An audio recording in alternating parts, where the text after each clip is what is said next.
हमारा देश यहाँ पे नहीं है। फिलिप्पी के पत्र में लिखा है कि हमारा स्वदेश स्वर्ग में है। हम तो सिर्फ परदेशी देश में बसे हुए हैं। तो देश में हम जहाँ बैठे हैं, जहाँ पे रहते हैं, जहाँ पे हमने घर बनाया है, जहाँ पे हम काम करते हैं, उस देश के लिए प्रार्थना करना, दुआ करना, उसके भलाई के लिए प्रार्थना करना। वचन कहता है कि धार्मिकता राष्ट्र की उन्नति करती है। ये ध्यान में रखिए, नीति वचन में लिखा है धार्मिकता राष्ट्र की उन्नति करती है।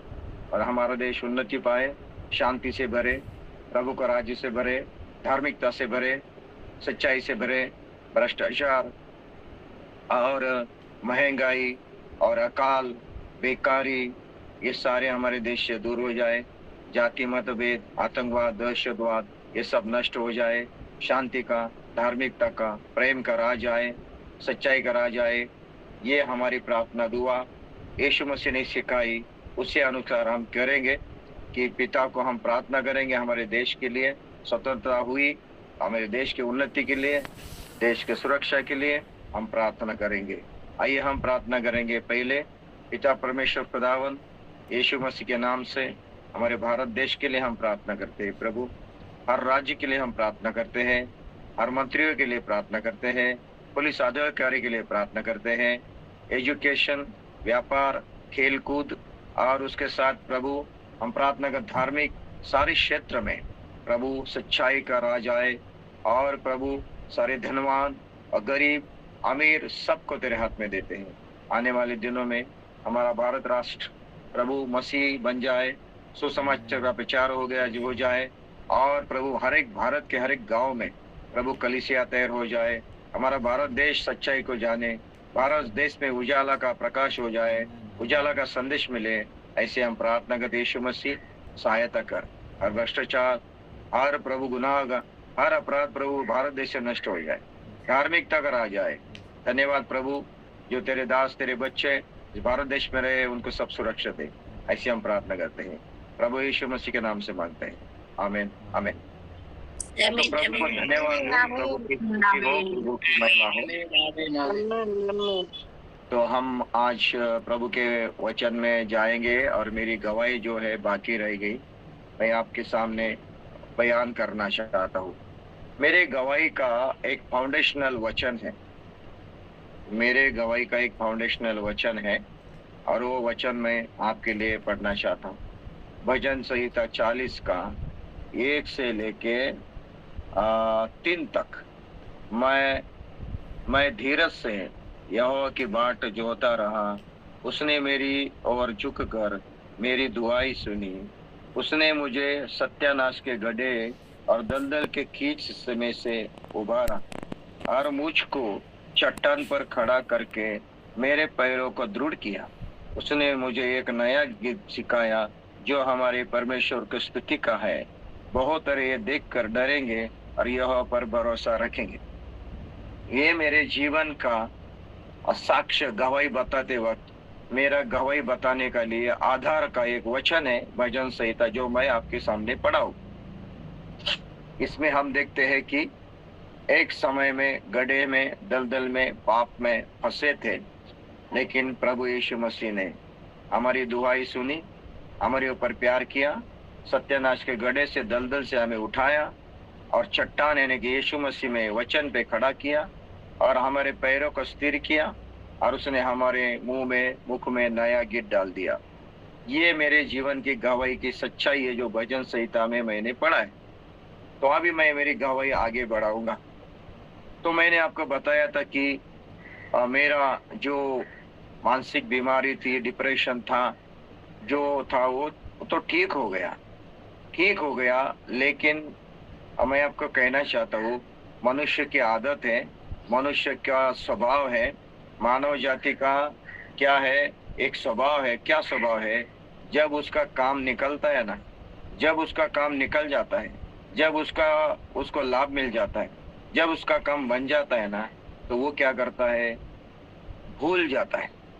काम बनने के बाद वो भूल जाता है और उसके जीवन में जब अच्छा हो जाता है ना, वो भूल जाता है और वापस क्या करता है? अपने ही वही रास्ते पे जाता है।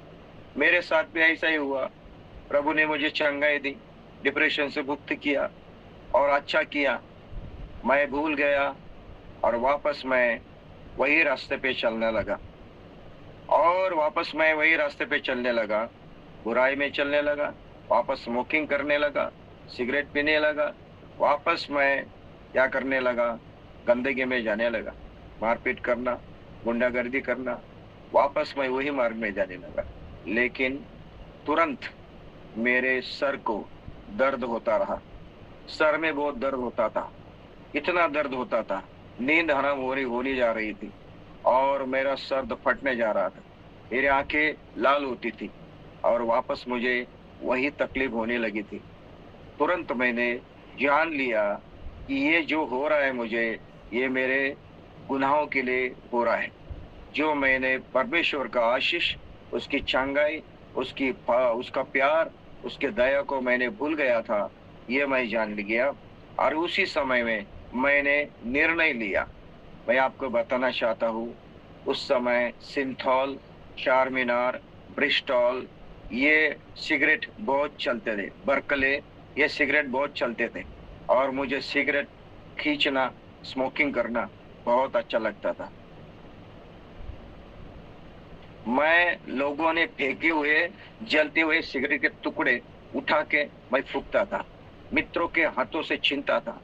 मेरे प्यारे भाई बहनों, इतना ज्यादा मैं उसका आदी हो गया था। सिगरेट पीना, स्मोकिंग करना मुझे अच्छा लगता था, लेकिन उसके वजह से मुझे सर दर्द होने लगा, सर में कुछ तो भी होने लगा। मुझे जान गया कि मुझे ये मेरे गलती की वजह से वापस मुझे मिल रहा है। तुरंत मैंने उसके लिए तौबा किया, माफी मांगी। वापस मैंने क्या किया, एक ही क्षण में एक निर्णय लिया, वापस स्मोकिंग, तंबाकू, गुटखा, शराब, ऐसे नशीली चीजों को छूना भी नहीं। मैं आपको कहना चाहता हूँ, अभी मेरा 63 साल है। जब मैं ये मेरे जीवन में आया तब मैं 12वीं में था, 12वीं फेल होके बैठा था और 12वीं फेल होके मैं घर में बैठा था, बेकार हो गया था। तभी मेरे जीवन में, यानी कि 1982 में और 84 तक मेरे जीवन में यह घटना घटी, तो मैंने उस समय ये छोड़ दिया। आज तक मैं यहाँ पे, अगर कोई ऐसा है कि बुरी आदत में फंसा है, उसको छोड़ नहीं सकते हैं और परेशान हो गए हैं, तो मैं आपको कहना चाहता हूँ, मेरे प्यारे भाई बहनों, प्रभु अगर सामर्थ्य देता है, प्रभु अगर शक्ति देता है, उसी क्षण आप उससे छुटकारा पा सकते हैं। मैंने एक क्षण के अंदर ही बहुत सालों की बुरी आदत थी, स्मोकिंग की, शराब की, लत की, नशा की, एक क्षण में मैंने निर्णय लिया, उसी समय छोड़ दिया। 63 साल हो गए। अभी मुझे वो स्मोकिंग की वो बदबू भी आ गई तो मुझे उल्टी आ जाती है, मुझे सहन नहीं होता है, उसको मुझे घृणा हो गई। आज तक मैंने उसको छुआ नहीं। मेरे प्यारे भाई बहनों, मैं आपको कहना चाहता हूँ, बहुत सारी ऐसी आदतें हमारे जीवन में है, बुरी आदतें हैं, बुरी लत है, चुपके से कोई ऐसे अपराध है, हम छोड़ना चाहते हैं, छोड़ने की इच्छा रखते हैं, लेकिन हम पक्का निर्णय ले लेते हैं। मैं आपको कहना चाहता हूँ, मेरे जीवन में हम अगर एक पक्का निर्णय लेते हैं, सही निर्णय लेते हैं, एक निश्चय करते हैं, तो आपका जीवन बदल जाएगा। मैं आपको कहना चाहता हूँ, अपने जीवन में एक पक्का निर्णय, एक पक्का निश्चय, अपने हृदय में एक पहना ऐसा ठहराव आप जब लेंगे तो आपका जीवन उसी समय बदल जाएगा। मैं आपको कहना चाहता हूँ, मैंने एक पक्का निर्णय, एक निश्चय किया और उसी से मैं इससे छुटकारा पाया। लेकिन और एक बात थी, मेरे अंदर जो पाप था, मेरे अंदर जो बुराई थी, वो अभी भी मेरे अंदर जी रही थी, जिंदा थी। अभी भी मैं पाप से मुक्त नहीं हुआ था। कभी झूठ बोलना, गुंडागर्दी करना और झगड़ा करना, मारामारी करना, ये सारे बातें होती ही रहती थी। तो मैं जिस गांव में रहता था, उस गांव में चारों तरफ गुंडागर्दी फैली थी और मेरा एक ऐसे गुंडा गैंग के साथ मेरा झगड़ा हो गया। इतना झगड़ा हो गया कि मारपीट पे आए, मर्डर करने पे आए। मेरे एक मित्र का मर्डर हो गया, एक मित्र ने आत्महत्या किया, एक मित्र कैंसर से मरा, दूसरा मित्र आत्महत्या करके मरा। इस तरह से मेरे गुंडागर्दी करने वाले में टीम थी, हमारी बहुत बड़ी टोली थी और मैं उसमें था। लेकिन देखिए, इतने गुंडागर्दी की हमने, इतना बेकार काम किया हमने, तो उस समय मैं आपको कहना चाहता हूँ कि ये गुंडा गैंग के साथ मेरी दुश्मनी बढ़ गई, बहुत दुश्मनी बढ़ गई। तो वो लोग मुझे मार डालने के लिए, हमेशा मुझे तकलीफ देने के लिए कोशिश करने लगे। लेकिन मैं इसके दौरान मैं आपको कहना चाहता हूँ कि मैं जब चंगाई पाई, तो हमारा एक क्रिकेट क्रिकेट क्लब था, लॉर्ड्स क्रिकेट क्लब, जो मेरे गांव से 5 किलोमीटर दूर पे श्रीरामपुर, जिसको हम शिरडी कहते हैं, शिरडी, शिरडी के पास श्रीरामपुर का नाम का शहर है, तालुका है। वहां पे एक लॉर्ड्स क्रिकेट क्लब चलता था। उसके मैनेजर थे जावेद भाई काजी, अभी भी वो व्यक्ति है। और उसके कैप्टन थे राजेश्वर पारके, अभी वो प्रभु का दास है।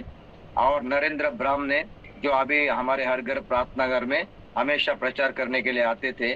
और नरेंद्र ब्राह्मणे छोटा था तब मेरे सामने, वो क्रिकेट क्लब का वो अच्छा बॉलर था। और तब से लेके हम एक दूसरे को जानते हैं, नरेंद्र को। और ऐसे हमारी फ्रेंडशिप हो गई। और हमेशा मैं उधर जाता था। जावेद भाई काजी का एक बॉश पंप यानी कि वर्कशॉप है डीजल का, जिसमें बॉश पंप बनाते हैं, उसमें मैं जाके बैठता था। कुछ काम नहीं करता था। कभी क्रिकेट खेलना होता तो क्रिकेट खेलते थे, नहीं मैं उस वक्त जाके बैठता था। और उस जावेद भाई के वर्कशॉप में दिल्ली से मोंगा नाम का एक पंजाबी व्यक्ति स्पेयर पार्ट बेचने के लिए आता था। वो गांव गांव फिरता था। तो एक दिन ये दुश्मनी बढ़ गई और बहुत परेशान हो गया। तभी वो जावेद भाई मुझे बोले, पॉल तू यहाँ पे रहेगा तो मर जाएगा या तू मारेगा। एक काम कर, ये जो मोंगा आया ना दिल्ली में, इसके इसके इसके ऑफिस में स्पेयर पार्ट के दुकान में एक व्यक्ति की जरूरत है, तू जाता है क्या? तो मैं बोला, मैं दिल्ली कभी नहीं गया, मेरा गांव मैंने कभी नहीं छोड़ा। और दिल्ली मैंने सिर्फ गानों में सुना था, लेकिन मैं दिल्ली जाना नहीं चाहता, मैं डरता हूँ जाने के लिए। ये बड़ी राजधानी है, कौन जाएगा मरने के लिए? नहीं नहीं बोले, तू जा, यह आदमी तुझे लेके जाएगा। ऐसी तैयारी करके मैं उस मोंगा नाम के एक व्यक्ति के साथ मैं दिल्ली चला गया, जहाँ पे मैंने उसके घर में कुछ दिन रहा। और उसके बाद उसके घर में रहने के बाद, वो पंजाबी था, फ्लैट में रहता था और उसके घर में मैं रहता था। लेकिन मैं झाड़ू लगाना, रोटी बनाना और फिर उसके काम करना ये भी करता था। और उसके स्पेयर पार्ट में मैं जाके पूरा स्पेयर पार्ट का जो था, वो सारा स्पेयर पार्ट का वो ऑर्डर भेजता था। और एक और प्रसाद नाम का व्यक्ति था पुराना, वो सारा ऑर्डर निकालता था।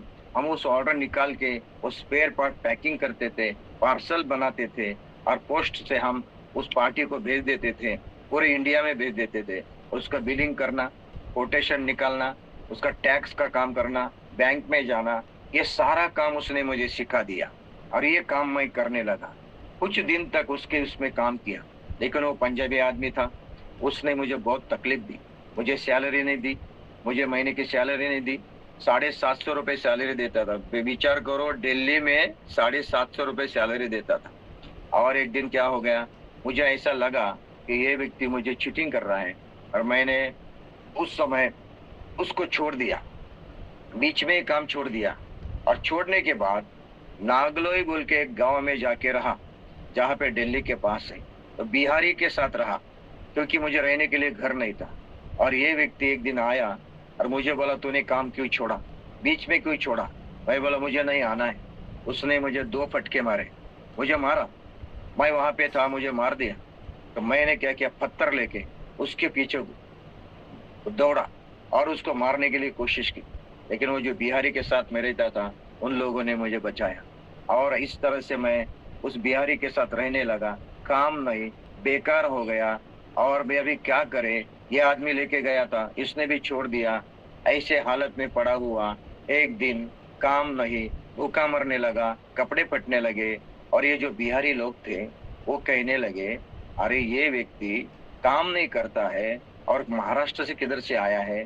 हम सारे लोग काम पे जाते हैं, शाम को आते हैं, ये अकेला घर में रहता है, शायद ये चोरी करेगा, हमारा सामान लेके जाएगा। वो क्या करते थे, जाते वक्त रूम को लॉक लगाते थे और लॉक लगा के चाबी लेके जाते थे।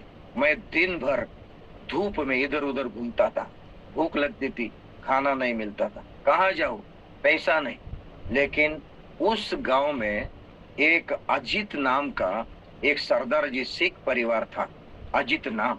और उसका पिताजी का नाम था दर्शन सिंह। 3-4 भाई थे। एक भाई मोटर ड्राइविंग स्कूल चलाता था, और वो अजीत जो था उसका एक चाय का होटल था। उस गांव में चमड़े के बड़े छोटे छोटे इंडस्ट्रीज है, और वो उस इंडस्ट्रीज में चाय बेचता था। और मैं क्या करता था, भूख लगती थी तो मैं वो अजीत के वो छोटे से चाय के दुकान में जाके बैठता था, और एक चाय लेके, एक ऐसा टोस्ट रहता था, वो मैं लेके खाता था। ऐसे मेरी हालत हो गई, क्या बताऊं। दिल्ली में मुझे देखने वाला, समझने वाला कोई नहीं था। एक दिन क्या हो गया, मैं आपको कहना चाहता हूँ, ये गवाही है मेरी, हाँ, ये मेरी गवाही। मैं आपको बताना चाहता हूँ, जब मैं हमेशा उस अजित के पास जाके बैठता था और ऐसा बैठ के रहता था, एक दिन उस अजित ने, उसकी बड़ी बिल्डिंग थी, और बिल्डिंग के साथ उसके बहुत सारे दुकान के गाले थे, दुकान के ब्लॉक थे, जो दुकान उन्होंने किराए पे दिए थे। पीछे भी दुकान, इधर भी दुकान, और उसके भैंसे भी थी, गांव था, भैंसे भी थी, दूध भी निकालते थे, अच्छे आदमी थे वो लोग। उसने मुझे डायरेक्ट पूछा, तू क्रिश्चियन है क्या? सुनिए सुनिए, वो मुझे पूछता है, तू क्रिश्चियन है क्या? मैं बोला, हाँ मैं क्रिश्चियन हूँ। मैं बोला, तूने कैसे पहचाना कि मैं क्रिश्चियन हूँ? नहीं नहीं, क्रिश्चियन लोग पहचाने जाते हैं उनके चेहरे से, उनके चाल चलन से, उसके उसके देखने से फटाक से पहचान जाते हैं। ये ईसाई लोग, ये क्रिश्चियन लोग बहुत अच्छे लोग रहते हैं। मैंने पहचान लिया तो शायद क्रिश्चियन। मुझे बोला, तेरा नाम क्या है?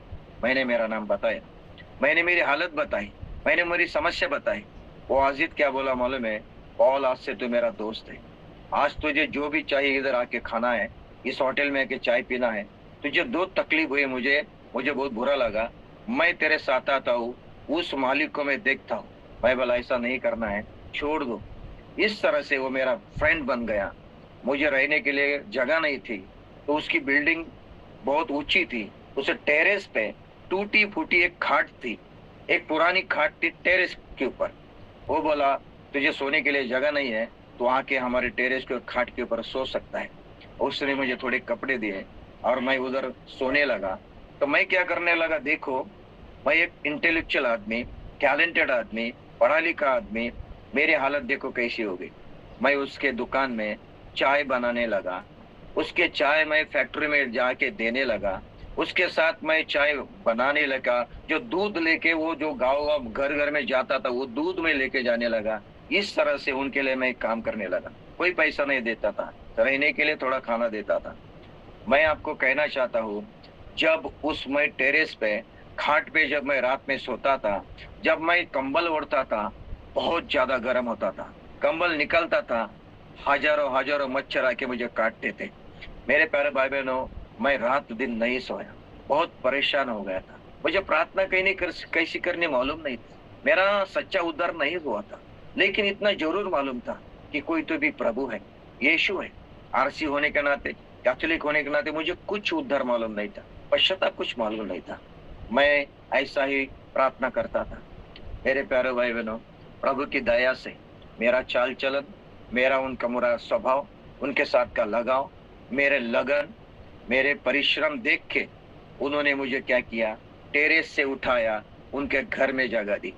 और उसका पिताजी बोला, आज से तो मेरा बेटा है, दूसरा बेटा है। उन्होंने मुझे कपड़े दिए, खाना दिया, टेरेस से उठा के उनके एसी रूम में मुझे सुलाए, और उन घर का मैं एक परिवार का सदस्य बन गया। वो लोगों ने मुझे संभाला। लेकिन मैंने उनको कहा, मैं बोला, अजीत पापा, मुझे तुम्हारा पैसा नहीं चाहिए, कपड़े नहीं चाहिए, मुझे काम चाहिए, मुझे काम दीजिए। वो बोला, हम ढूंढते हैं कुछ तो भी काम तेरे लिए। तो उसके दुकान में एक सर्विस स्टेशन का था, गाड़ी धोने का एक सर्विस स्टेशन था। उस विकास नाम था उस आदमी का, वो सर्विस स्टेशन चलाता था गाड़ी धोने का। वो अजीत जाके उसको पूछा कि मेरे पास एक मित्र है, ऐसा ऐसा संकट में है, परेशानी में है, उसको एक काम चाहिए। तो वो विकास बोला, मेरे जीजा जी की भिवाड़ी राजस्थान में, अलवर डिस्ट्रिक्ट में, वहां पे एक फैक्ट्री है जो पीतल, जस्त और तांबा ये रिसाइकल करते हैं, ऐसे एक फैक्ट्री है। उधर एक व्यक्ति की जरूरत है, सुपरवाइजर की, क्या वो जाएगा क्या? मुझे अजीत ने बोला, ऐसा ऐसा है। मैं बोला, मैं जाऊंगा।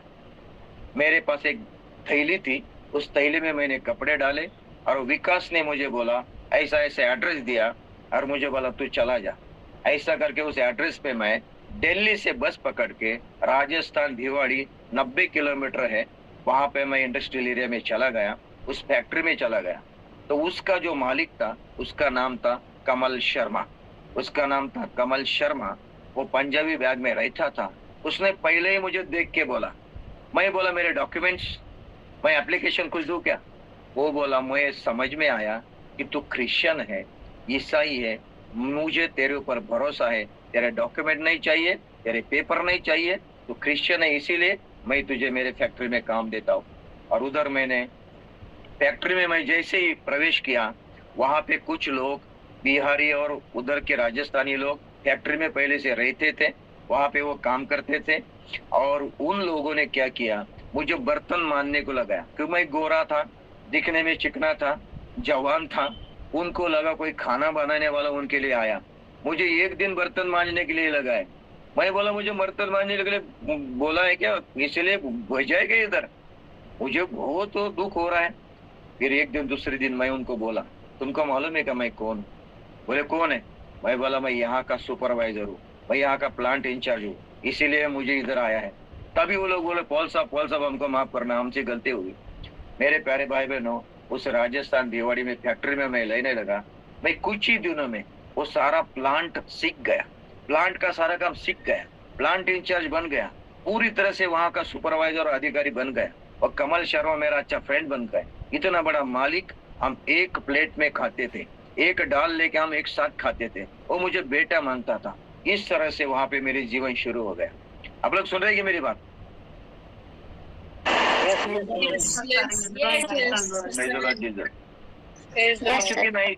कुछ दिन ऐसे बीतते गए, और वहां पे फैक्ट्री के सामने बहुत बड़ा शॉपिंग कॉम्प्लेक्स था, जहाँ पे ढाबे थे, होटल थे। वहां पे मैं जाके ढाबे पे खाना खाता था, फैक्ट्री में आके सोता था, वो काम देखता था, पूरा प्लांट चलाता था। इस तरह से मुझे वहां पे सेटलमेंट मिल गई। एक दिन मेरे गेट के ऊपर सोमन नाम का केरला का एक काला सा आदमी गेट पे कुछ काम के सिलसिले में आया था। उसने गेट पे खटखटाया और मैं जाके गेट खोला। मैं बोला आप कौन है? वो बोला मैं काम के सिलसिले में फैक्ट्री में आया, कुछ काम था मेरा, वो कैलकुलेटर बनाता था। तो मुझे बोला आप कौन है? मैं बोला मेरा नाम पॉल है। अरे बोले तू क्रिश्चियन है का? मैं बोला मैं क्रिश्चियन हूँ, कैथोलिक हूँ। तो वो सोमन बोला मैं कैथोलिक नहीं हूँ लेकिन बिलीवर हूँ, मैं पेंटेकोस्ट हूँ।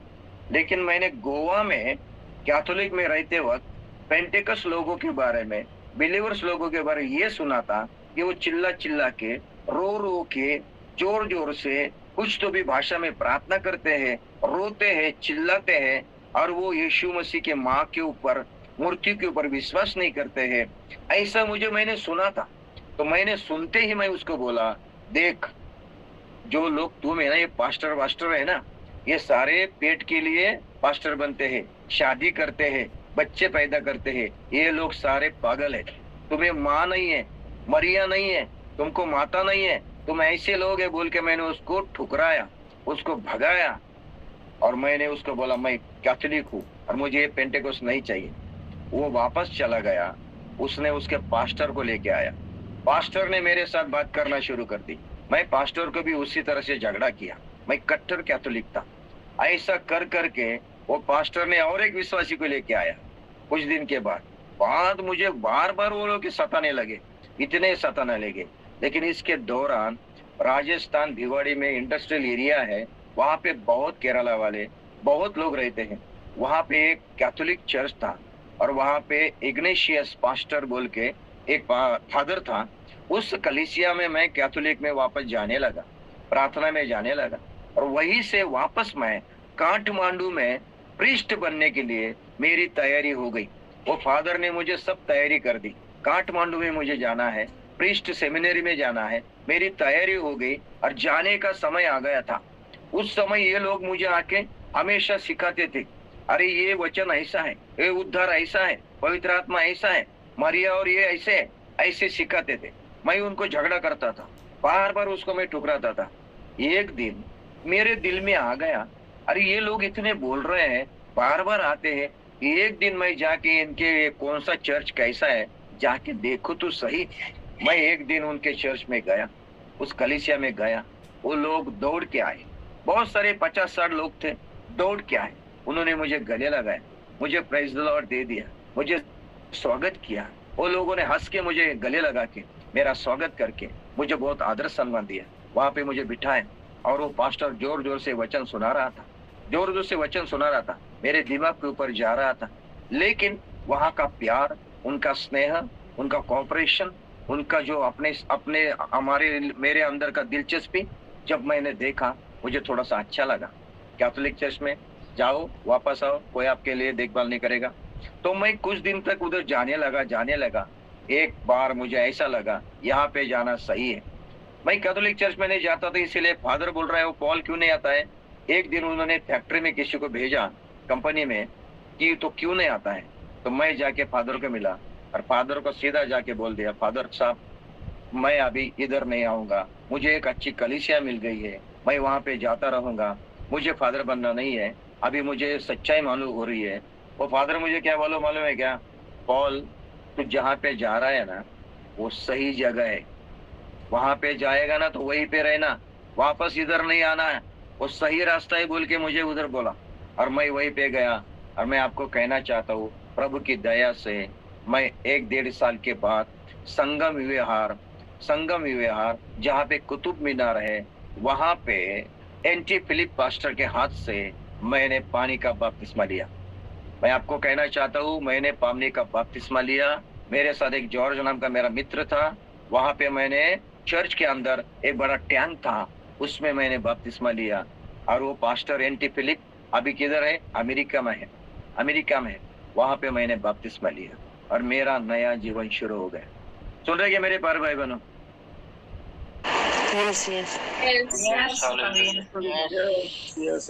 ये मैं इतने सारी बातें बता रहा हूँ, आपको शायद ऐसी लगती होंगी, लेकिन मैं आपको कहना चाहता हूँ जब प्रभु ने आपको चुना है, प्रभु ने आपको बुलाया है, प्रभु ने आपके लिए योजना बनाई है, परमेश्वर ने आपके लिए परमेश्वर ने नियुक्त किया है, परमेश्वर ने हमें चुन के रखा है, तब परमेश्वर क्या करेगा, पिता परमेश्वर आपको घुमा घुमा के अपने पास लेके आएगा। इतना परमेश्वर पिता ने मुझे घुमाया।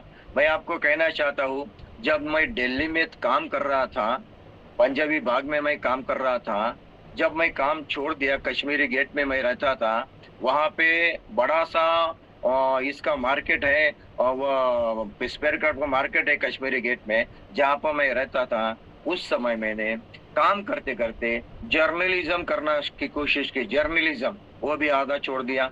उस समय कंप्यूटर आया था जिसको डॉस बोलते के, डिस्क ऑपरेटिंग सिस्टम आया था। अभी का जो कंप्यूटर वैसा नहीं, वो पहले डिस्क ऑपरेटिंग था, वो भी मैं सीखने का आधा छोड़ दिया। पेंटिंग कॉन्ट्रैक्ट लिया, वो भी आधे छोड़ दिए। मेरे से कोई भी काम नहीं हुआ, पूरा नहीं हुआ। और उसी समय जब मैं वहां पे काम कर रहा था तो मेरा एक फ्रेंड था, उसका नाम था प्रेम, जो कैथोलिक प्रिस्ट था, अरुणाचल प्रदेश के आदिवासी लोगों में वो काम करता था, मेरे गांव का था, वो मुझे पहचानता था, उसको मालूम है मैं दिल्ली में हूँ और वो मुझे कभी भी दिल्ली में आए तो मुझे मिलता था। एक दिन वो मुझे मिलने आया, बोला शादी करना चाहता है क्या। मैं बोला मुझे शादी नहीं करनी है। नहीं अरे कर ले। मैं बोला नहीं, मुझे फादर बनना है वापस। वो बोला अरे बेटे, फादर बन के नहीं, शादी करके प्रभु तुझे सेवा देगा, फादर बिना शादी के नहीं सेवा देगा। तो मैं बोला ठीक है, तैयार हो गया। तो दिल्ली कैंटोनमेंट में कदम नाम का एक परिवार था, उसकी बेटी थी रीटा कदम, उसके साथ उसने मुझे मिलाया और शादी की बात तय हो गई। 3 महीने हम एक दूसरे से बात करते थे। वहां पे टेलीफोन था, पहले ये टेलीफोन था घुमाने वाला, हमेशा बात करते थे। आइशर ट्रैक्टर यानी कि आइशर कंपनी, इंडिया के आइशर कंपनी की वो पीए थी मैनेजर की, और वो ग्रेटर कैलाश में रहती थी। और इस तरह से उसके साथ मेरी जान पहचान होगी। 3 महीने हम बातें करते रहे।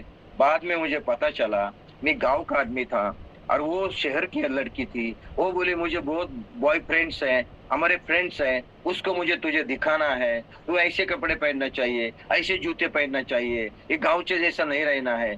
मैं बोला ये ऐसा मैंने कभी सुना नहीं है बॉयफ्रेंड्स। ऐसा मुझे दिल को लगा, मैंने उसको छोड़ दिया, हमारा रिश्ता तोड़ दिया। उसी के बाद मैं आपको सुनना देखना चाहता हूँ, मैं बोलना चाहता हूँ। उसी के बाद ये मेरा सब हो गया झमेला, और फिर मैं राजस्थान चला गया। मेरा उद्धार वहां पे हो गया। Praise the Lord Jesus. प्रभु ने मेरा उद्धार किया। उस कलीसिया में मैं जाता रहा, ओ मैं गवाही सुनाता रहा, प्रार्थना करता रहा। नया विश्वासी था, इसीलिए मैं ज्यादा परिपक्व नहीं था, वचन समझ में नहीं आता था। वही पास्टर का उस कलीसिया में जाता था राजस्थान में। पेनियल नाम की उनकी एक छोटी सी इंग्लिश स्कूल थी। उस इंग्लिश स्कूल में कुछ टीचर काम करते थे। उस टीचर में से एक टीचर थी जो अभी मेरी पत्नी है उषा, वो उधर टीचर का काम करती थी। उस कलीसिया में रहती थी, टीचर का काम करती थी, और वहां पे मैं उस कलीसिया में जाता था। और देखिए अभी देखो प्रभु की योजना कैसी है। Praise the Lord Jesus. जब मैं वहां पे जाता था कलीसिया में, तो ये गवाही का समय जब आता था, तो ये टीचर क्या कहती थी, गवाही बताती थी। तो मैंने तय किया था शादी नहीं करनी है, बिना शादी की सेवा करनी है, पास्टर बनना है, प्रभु की सेवा। मुझे प्रभु की सेवा के बुलाहट थी, क्योंकि वहां पे उपवास प्रार्थना होती थी। उस उपवास प्रार्थना में एक प्रॉफिट ने मेरे सर पे हाथ रख के मुझे बोला था, प्रभु ने तुझे सेवा के लिए बुलाया। मैं हंस पड़ा था अंदर से अंदर, उसकी मजाक की थी, कुछ भी बोलता है, सेवा के लिए बुलाया। लेकिन वो प्रोफेसी करके चला गया था। लेकिन मेरे अंदर ही अंदर सेवा करने का मुझे क्या थी, इच्छा थी, और मैं चाहता था कि बाइबल स्कूल जाओ, सेवा करो, शादी नहीं करनी है। ये मेरा पक्का निर्णय था। लेकिन शादी अगर करूंगा तो 3 लड़कियों से कर सकता हूँ। एक जो आज शादी की और वो कल विधवा हो गई, उसके साथ शादी करूंगा। दूसरी बहुत गरीब होगी, जिसके पास कुछ भी नहीं है, ऐसी लड़की मिलेगी तो शादी करूंगा। और तीसरा वो अपंग होगी, विकलांग होगी, तो मैं शादी करूंगा। ऐसी होगी तो मैं शादी करूंगा, नहीं तो करूंगा नहीं। ये मेरा निर्णय था। तो ये तो खड़ी होके गवाही बताती थी, और एक दिन ये जब गवाही बताती थी तो मेरा दिल के अंदर कुछ तो भी खलबली मचती थी। गवाही बताने के बाद मेरे दिल के अंदर खलबली मचती थी। भाई बोला मुझे ऐसा क्यों हो रहा है? तभी मुझे पता चला कि इसका एक हाथ जो है वो छोटा है, इसका एक हाथ छोटा है, और घर से बहुत गरीब है, और एक हाथ छोटा है, अपंग है, विकलांग है, बहुत गरीब है। मैं बोला ये लड़की, परमेश्वर बोला ये तेरे लिए है, ये लड़की तेरे लिए है।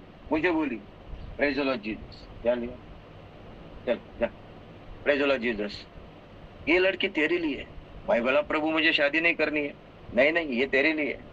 तो मैंने क्या किया, प्रेम नहीं किया, मैंने उससे क्या किया, डायरेक्ट बात की, उससे मैंने डायरेक्ट बात की, प्रभु मुझे बोल रहा है मैं तुझे शादी करनी। वो बोली नहीं मैं केरला के हूँ, तो महाराष्ट्र का है, और हम एक कलीसिया में रहते, कैसे हो सकता है? इस दौरान वो पास्टर ने क्या किया था, मेरे लिए एक हिंदी लड़की शादी करने के लिए ढूंढ के रखी थी। ये मुझे मालूम नहीं था। और पास्टर को जब मालूम हुआ कि मैं ये लड़की से शादी करना चाहता हूँ, वो गुस्सा हो गया। उसने मुझे कलीसिया में आना बंद कर दिया, इसको मुझे मिलना भी बंद कर दिया। बाद में मुझे बहुत परेशानी हो गई, पर क्या करे, ऐसे हालत में इसके साथ मिलना नहीं, कलीसिया में आना नहीं, फैक्ट्री में मैं रहता था। और फिर क्या होगा, एक दिन इसके साथ शादी की बात हो रही थी, तभी मेरी एक आत्मिक माता है, अन्ना थॉमस, अभी केरला में है, जो जिसके घर में मैं कभी कभी जाके खाना खाता था, वो आत्मिक माता, उसने मुझे मध्यस्थी की और इसके पास्टर को, इसके पापा को केरला से बुलाया, ऐसा बात हो रही है, आप आ जाइए। उसके पास्टर आए, उसके पापा आए, मेरे फैक्ट्री में आए, मुझे मिले और मुझे देखा। उसके पापा सिर्फ ये बोले कि देख बेटे, मैं तेरी लड़की, मेरी लड़की तुझे दूंगा, 2 ही बातों के ऊपर। एक, तू तंदुरुस्त है, सेहतमंद है, काम करता है, और दूसरी बात, तू प्रभु का बेटा है। बस इस भरोसे की ओर मैं तुझे लड़की दूंगा। लेकिन अभी नहीं, हम उसको लेके जाएंगे, 3 महीने हम प्रार्थना करेंगे, उपवास करेंगे, तू कांटेक्ट नहीं करना है, उसको मिलना नहीं है, खत नहीं लिखना है। हम जाएंगे, 3 महीने प्रार्थना करेंगे, उपवास करेंगे, प्रभु की आत्मा बोलेगी तो शादी हो जाएगी। मैं बोला ठीक है, लेके जाओ। तब तो मोबाइल नहीं था, ज्यादा मोबाइल नहीं था, टेलीफोन था, और इस तरह से वो लेके चले गए। 3 महीने उन्होंने प्रार्थना की, और एक भविष्यद्वक्ता के द्वारा परमेश्वर की आत्मा की बात हो गई, और वो बोले ये शादी ठीक है, आप ये शादी कर सकते हो। इस तरह से उन्होंने शादी तय की, सीधा मुझे वेडिंग कार्ड भेज दिया। मुझे पूछा भी नहीं, मुझे बताया भी नहीं, मुझे मेरे मेरे से तय भी नहीं किया कि तुम्हारी शादी हम करने जा रहे हैं। और मैं तो मेरे काम में बिजी हो गया था। धीरे धीरे मैं इसको भूल भी रहा था, प्रार्थना में जाना कम किया था। इस तरह से हालत हो गई। अचानक मेरे हाथ में एक कार्ड मिला पोस्ट से। वो कार्ड था पॉल वेड्स उषा। इतना ही था।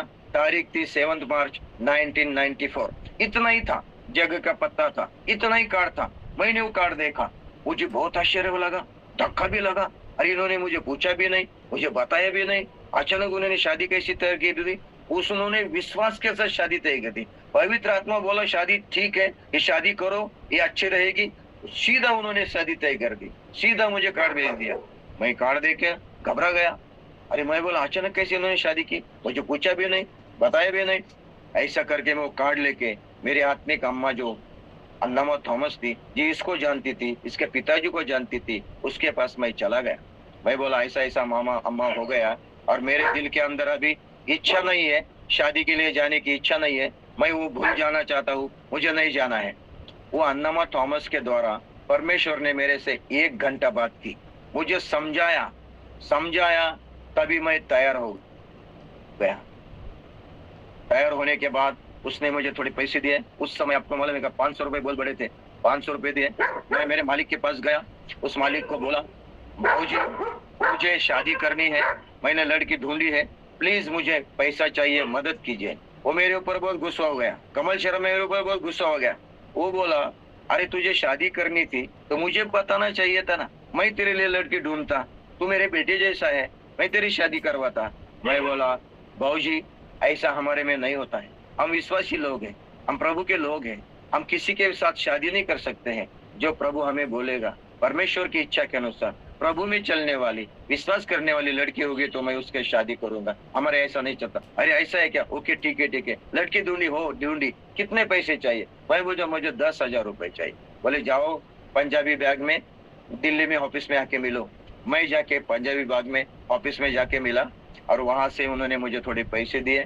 और मेरा एक मैनेजिंग डायरेक्टर था राजू कलरा बोल के, हिसार हरियाणा का, उसकी शादी मेरे 1 महीने पहले हो गई थी। तो उसको मैं बोला भाई मुझे कपड़े लेने हैं, मार्केट में जाना है, खरीदी करनी है, क्या आप अपने पत्नी के साथ आएंगे क्या? वो बोला पॉल मैं आऊंगा। उसने अपने पत्नी के साथ आया।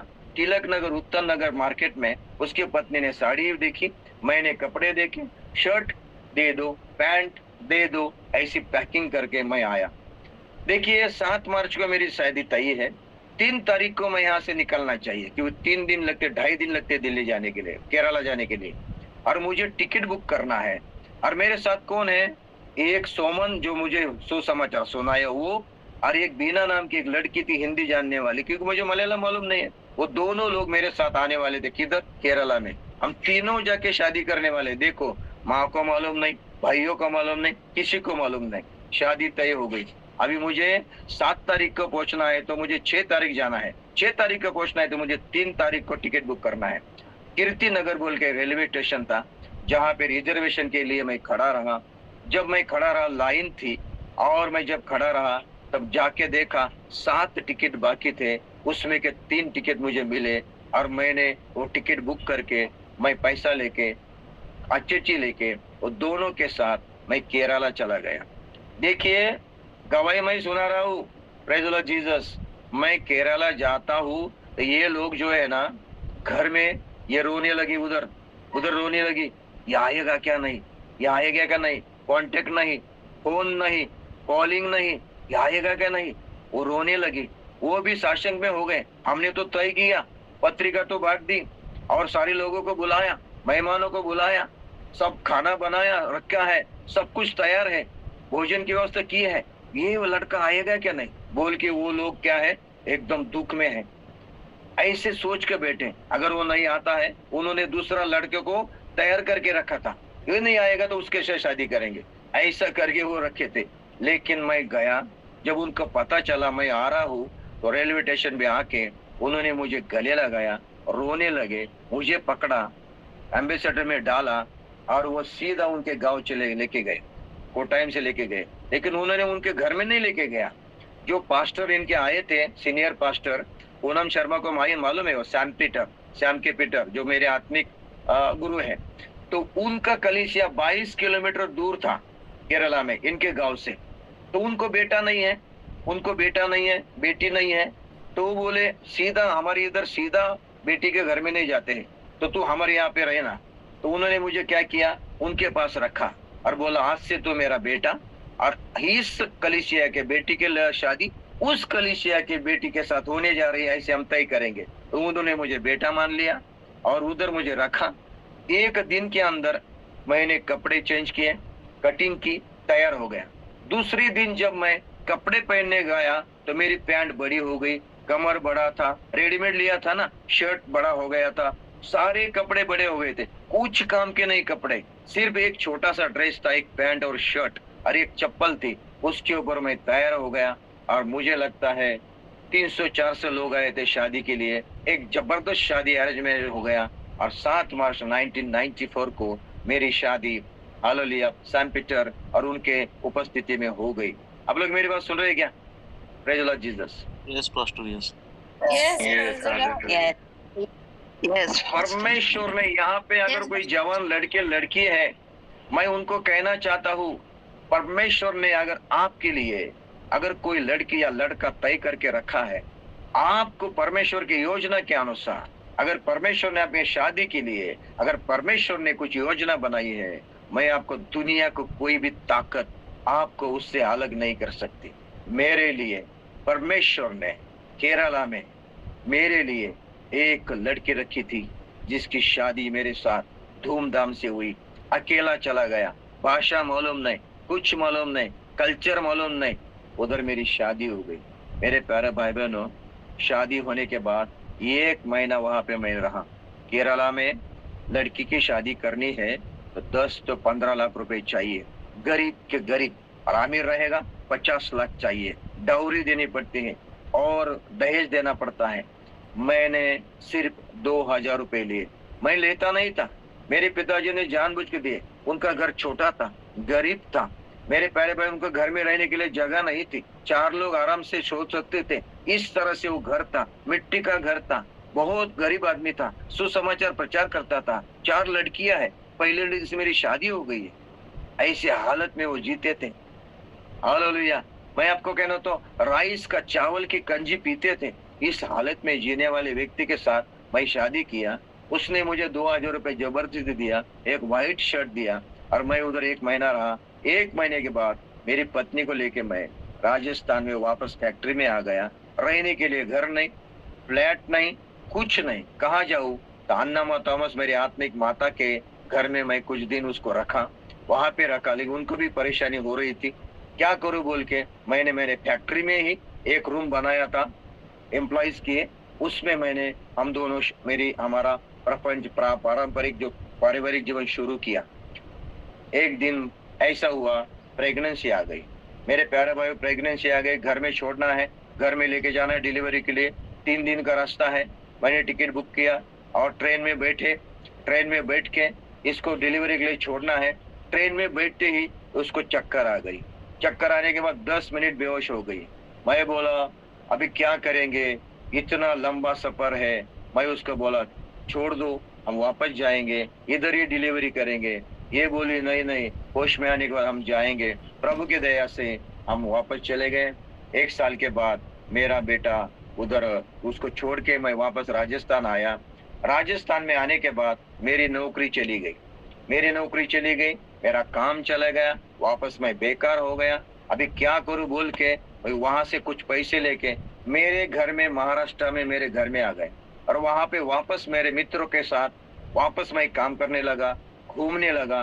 मैं आपको सच बताता हूँ, मैं सचमुच स्वार्थी बन गया और मैं मेरे गांव में आके मेरे पत्नी को, वो प्रेग्नेंट पत्नी को मैं भूल गया और दिल में ये विचार किया उसको छोड़ना है, उसके पास जाना नहीं, जाने दो, मरने दो बोल के।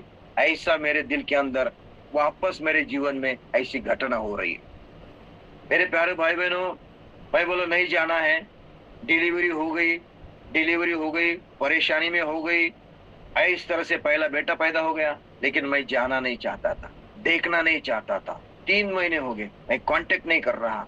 लेकिन मैं आपको बताया ना, राजेश्वर बोल के हमारा कैप्टन था क्रिकेट का, जो प्रभु का दास था, वो विश्वासी था। वो मेरे पास आके बोला, पॉल तू गलत कर रहा है। मैं बोला मुझे नहीं जाना है। नहीं नहीं, तू गलत कर रहा है, तेरे बेटे को जाके देख, बच्चों को जाके देख, ये अच्छा नहीं है। मुझे बहुत समझाया उसने, और उसने मुझे 2,000 रुपए दिए और मुझे जबरदस्ती करके केरला भेज दिया। मेरे प्यारे भाई देखो किस तरह से शैतान काम करता है, किस तरह से अपने जीवन में शैतान के ये सब करके मैं भूलना चाहता था। लेकिन परमेश्वर पिता ने उस भाई के द्वारा वापस मुझे क्या किया है, प्रेज़ द लॉर्ड, मेरे पत्नी को, मेरे बेटे को मिलाया। जब मैं वहां पे गया, उनकी हालत बहुत खराब थी, बहुत खराब थी, इतनी खराब थी, खाने के लिए नहीं, सोने के लिए नहीं, बच्चों को सुलाने के लिए नहीं। इसकी खराब हालत में वहां पे चला गया। भाई 2,000 रुपए लेके गया था, एक साड़ी लेके गया, बच्चों को थोड़े कपड़े लेके गए, इतना ही करके पैसे खत्म। अभी क्या करेंगे, उनके साथ ही रहने लगा, कुछ दिन तक उनके साथ ही रहने लगा। मैं आपको कहना चाहता हूँ, उनका जो घर था ना, अगर उठेंगे तो छत सर को लगता था, और उसके ऊपर जो है ना, ये जो क्या बोलते हो, टार के जो कागज के पत्रे रहते हैं ना, वो कागज के फुट्टे के पत्रे लगाए थे कार्डबोर्ड के ऊपर। जब तूफान आएगा तो वो उड़ जाते थे और लेके आके बिठाते थे। इतनी परेशानी भिजने वाले व्यक्ति के साथ भाई उनके साथ रहने लगा। मेरे प्यारे भाई बहनों, वो मैकेनिक था, मेरे पिताजी मैकेनिक थे। कुछ विश्वासी भाई बहनों का कार रिपेयर करते थे, मैं उनके हाथ में काम करता था, असिस्टेंट का काम करता था। झगड़ा होता था, मुझे भाषा मालूम नहीं थी, क्या करूं, किधर जाऊं, जॉब खोजने की कोशिश करता हूँ, नहीं जा सकता। और ये लोग मुझे छोड़ना नहीं चाहते थे, उनको मालूम था ये व्यक्ति गया तो वापस नहीं आएगा। इस तरह से मैं उनके साथ रहने लगा। आजू बाजू के लोग बोलने लगे, क्या जवाई लाया है, एकदम बेकार आदमी लाया है, काय क्योंकि शादी की, काम नहीं कर रहा है, ये गरीब आदमी के साथ में रह के उनको तकलीफ दे रहा है। इस तरह से लोग बोलने लगे आजू बाजू के। बहुत शर्म की बात हो गई। मैं बोला क्या करूं, क्या करूं। उनके घर में हमेशा प्रार्थना चलती थी, उपवास प्रार्थना चलती थी, पास्टर लोग आते थे, हफ्ते में प्रार्थना चलती थी। मैं उस प्रार्थना में नहीं बैठता था। ये लोग चिल्लाते थे, अन्य भाषा बोलते थे, मुझे अन्य भाषा अच्छी नहीं लगती थी, मैं विश्वास नहीं करता था। ये लोग ऐसे चिल्लाते हैं, बेकार लोग है बोल के मैं ऐसे उनको चिल्लाता था, चेष्टा करता था, मजाक करता था। एक दिन वहां पे 3 दिन की उपवास प्रार्थना थी। 3 दिन की उपवास प्रार्थना में 4 लोग बैठे, मैं उधर ऐसा बैठा। ये लोग चिल्लाने लगे, आराधना करने लगे, कुछ कुछ भाषा बोलने लगे, मैं हंसने लगा, चेष्टा करने लगा।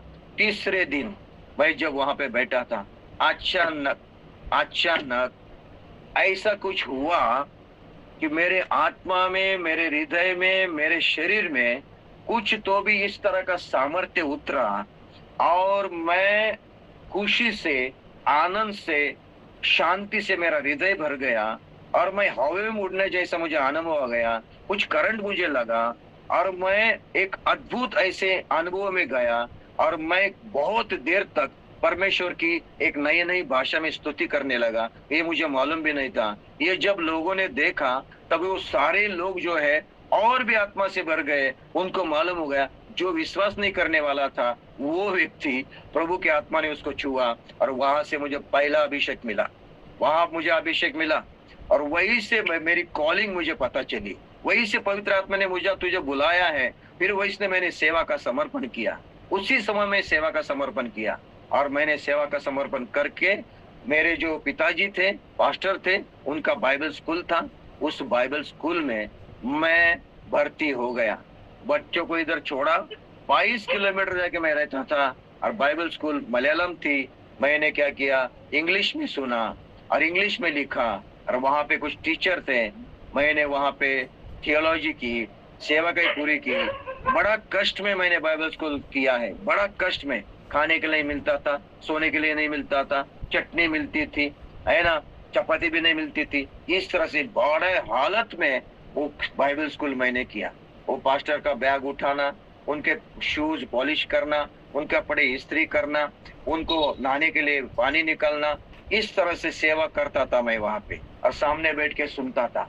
मेरे प्यारे भाई बहनों, मैं आपको कहना चाहता हूँ, एक दिन ऐसा आया, एक दिन ऐसा आया, जब मैं उनके बूट पॉलिश करता था, छतरी पकड़ता था, बैग लेके चलता था, उनके कपड़े इस्त्री करता था, उनको नहाने के लिए गर्म पानी देता था, उनको बिस्तर बनाता था, इस तरह से मैं सेवा करते बाइबल स्कूल में रहा। कुछ सेवक मेरे साथ थे। मैं आपको कहना चाहता हूँ, प्रभु ने ऐसा काम किया। एक दिन ऐसा आया, वही पास्टर के साथ बैठ के, वेदी पे बैठ के प्रचार करने के लिए, सेवा करने के लिए, गवाही बताने के लिए प्रभु ने मुझे खड़ा कर दिया। आप लोग मेरी बात सुन रहे हैं क्या? Praise the Lord Jesus. मेरी ऑर्डिनेशन हो गई, मेरा ग्रेजुएशन हो गया। मेरे प्यारे भाई बहनों, मेरा ग्रेजुएशन हो गया, ऑर्डिनेशन हो गया, और मुझे सेवक के रूप में वहां पे प्रभु ने खड़ा कर दिया। मुझे भाषा मालूम नहीं थी, लेकिन मैं कुछ तो भी टूटी फूटी भाषा बोलता था, और उन्होंने मुझे सीधा एक कलीसिया मेरे हाथ में दे दी। केरला में मराठी आदमी, केरला में मलाली कलीसिया चलाने के लिए मुझे दे दिया। मलयालम मालूम नहीं, कुछ भी मालूम नहीं, लेकिन आत्मा का सामर्थ्य से मैं जाके वो कलीसिया ऐसी चालू कर दी। कौन भाषा, क्या भाषा, गाली हो गई, प्रचार करते हो गाली जाती थी, क्या जाता था मुझे मालूम नहीं। वो लोग हंसते थे, कौन शब्द मुझे मालूम नहीं। इस तरह से विश्वास के साथ कलीसिया शुरू की। 10-12 लोग थे। मेरे प्यारे भाई बहनों, मैं यहाँ तक रुकता हूँ, हमारा समय हो गया है। आप लोग सुन रहे हैं मेरी बात? Yes pastor.